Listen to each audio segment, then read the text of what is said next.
Güler est-il devenu trop sûr de lui? Selon les médias espagnols, Güler a déjà informé le président du Real Madrid, Florentino, que si l'entraîneur Ancelotti ne part pas, il quittera le club cet été. Il est difficile d'imaginer que le conflit est devenu si intense. Cette saison, Güler a eu du mal à obtenir du temps de jeu sous la direction d'Ancelotti. Ce milieu de terrain a marqué 3 buts et fourni 6 passes décisives en 35 matchs.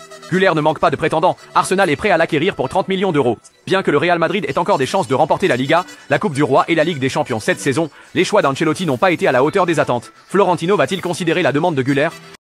La carrière de Mbappé, avec une stabilité émotionnelle, a vu 4 expulsions par carton rouge. Lors du récent match de la Liga où le Real Madrid a battu Alaves 1-0, Mbappé a marché sur la jambe de son adversaire. L'arbitre, après avoir consulté le VAR, l'a expulsé directement. C'est le 4e carton rouge de sa carrière. En regardant le passé, le 30 janvier 1992, demi-finale de la Coupe de la Ligue française, Paris 3-2 Rennes, Mbappé a marché sur le mollet de l'adversaire avec ses crampons, déchirant la chaussette. L'arbitre a consulté le VAR avant de l'expulser. Un conflit a éclaté entre les deux équipes. Le 1er septembre 2018, Ligue 1, Paris 4-2 Reims, Mbappé, fauché in extremis par l'adversaire, furieux, s'est relevé et a poussé ce dernier par vengeance. Les deux joueurs ont été expulsés avec un carton rouge.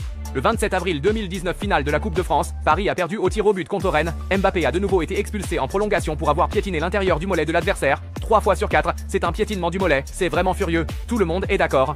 Chance d'Hendrick est arrivée. Selon le journal AS, Mbappé a été expulsé avec un carton rouge, ce qui peut le faire manquer les matchs de Liga contre l'Athletic Bilbao et Getafe, voire contre le Celta. Ancelotti ajustera donc sa tactique en utilisant le 18 ans Hendrick, qui est le seul avant-centre traditionnel dans l'équipe du Real Madrid, même plus conforme aux standards que Mbappé. Il réussit toujours à saisir les occasions dans le temps de jeu limité. Opportunité, il marque un but toutes les 82 minutes, ce qui est le meilleur taux de toute l'équipe, 7 buts en 575 minutes de jeu, et il est aussi le meilleur buteur de la Coupe du Roi. Le staff des entraîneurs ne tarit pas d'éloges sur l'attitude, la compétence technique et le sens du but de ce jeune prodige. Alors, Hendrick rendra-t-il le chemin du Real Madrid vers le titre en Liga sans encombre? Quoi?